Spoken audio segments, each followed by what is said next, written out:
We need to wrap it up. This season is a mess.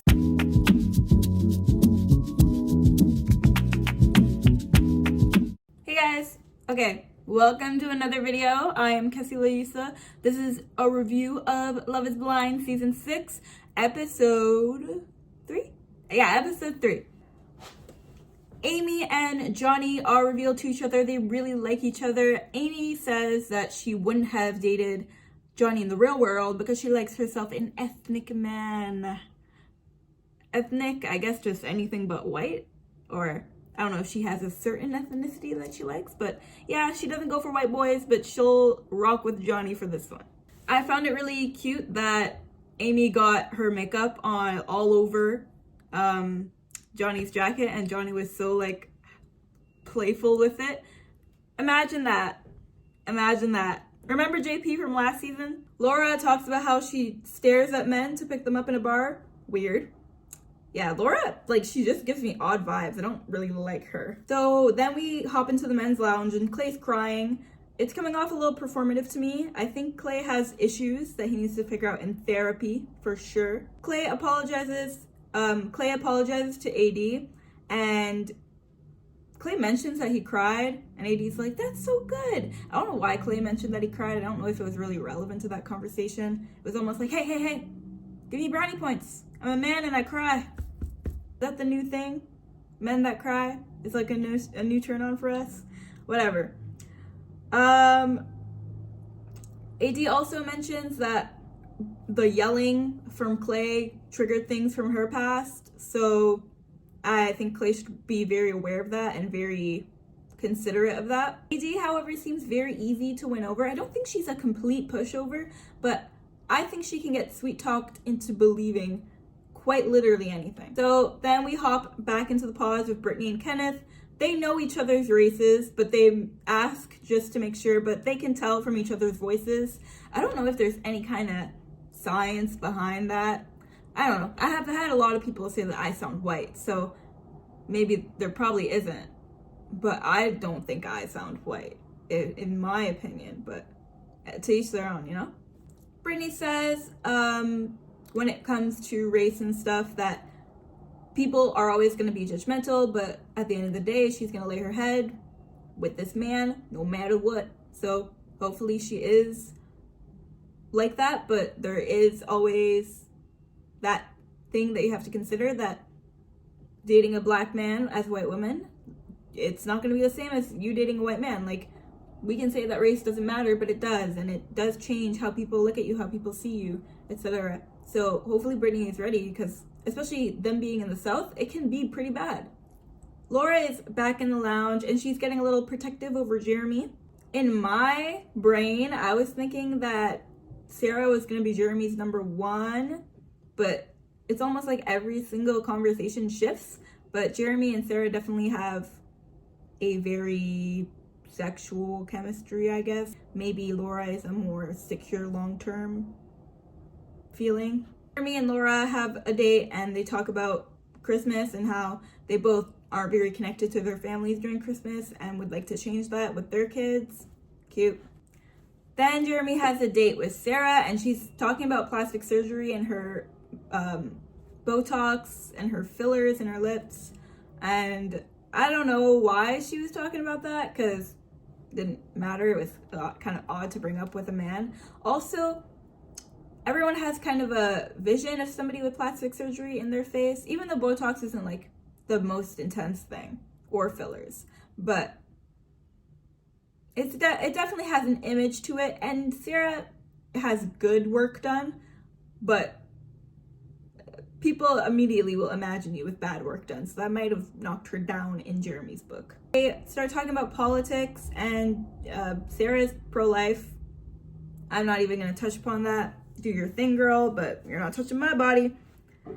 Jeremy says that he has no right to talk about a woman's body because he's a man. All good. Whenever Jeremy talks to Sarah about marriage, however, he's always talking about marriage in general. He doesn't say married life with you or marriage to you would be like, etc., etc. He always just says marriage will be beautiful. Marriage will be this. We find out that Brittany is actually going to be Kenneth's first white woman that he's dating with. Kenneth really comes off as somebody who would be pro-black. Like, like super pro-black, black love, etc., etc. He doesn't come off as a man who would date lighter women or even women out of his race. Definitely how he feels in Brittany's family is going to be interesting to see. So Jimmy and Jessica are in the pod talking, and Jimmy's cracking his knuckles, and he can actually go fuck himself for that one. Why are you cracking your knuckles when I'm talking? On purpose, so that you can annoy me. I hate when people are doing things on purpose to annoy you. I just wanted to see how you would react. Like, uh-oh, you saw how I reacted. And now you're upset because I'm going to literally throw you out of a window. Come on. Jessica tells Jimmy that he better not look at big booty Judy's on his phone and that he shouldn't be following any IG thoughts. Jessica tells Jimmy that she's all in, and Jimmy doesn't give her anything back and is just being very vague and floosey-goosey. Jessica says that Jimmy is her first round draft pick. Jimmy and Trevor talk about the love triangle. Jimmy and Trevor seem to be very mature about it. They understand that it's really up to Chelsea what happens, but they don't get that Chelsea has no backbone and is immature. Chelsea walks into the date with Jimmy and she's already crying because she feels like she's hurting people like Jessica by even pursuing Jimmy. Yeah. Girl, you're not hurting Jessica. Jessica is going through whatever emotions she's going through. You're good. But I think that also brings Jessica down in Jimmy's brain because Jimmy's like, oh, she's attacking Chelsea basically because you both like me, whatever. Conversations between Jimmy and Chelsea are literally so awkward. I don't know how they get any enjoyment or love out of these conversations. And it literally comes off like Jimmy is itching and scratching to talk to Jessica or about Jessica because she always creeps into the conversation. But I think Jessica just lays it down too thick, and so Jimmy is going to pick Chelsea because of the convenience of it. When Chelsea is later in her date with Trevor, Trevor tells Chelsea that he loves her. We love that, but Trevor, cut your losses, buddy. And I really need Chelsea to close her freaking mouth because she's always sitting in the pod like, close your mouth. Jesus. I wrote in my notes that Chelsea looks more like Miley Cyrus than Megan Fox. Just a random thought. She doesn't look like Miley Cyrus by any means, but if she's gonna even vaguely remind you of a celebrity, Miley Cyrus is probably the better celebrity. Anyways, Chelsea's very emotional after her date with Trevor, and she's getting surrounded by all the girls and crying about it because he said he loved her, but she still really likes Jimmy, blah, blah, blah. But does Jimmy really like you? Because he's still torn between two women right now. And it's so late in the game to be torn between two people. Anyways, as she's talking about Jimmy and stuff, Jessica decides to just exit the conversation a bit, just to protect herself and everything, which is fine. Wow, this was a very short review. That episode didn't really give that much.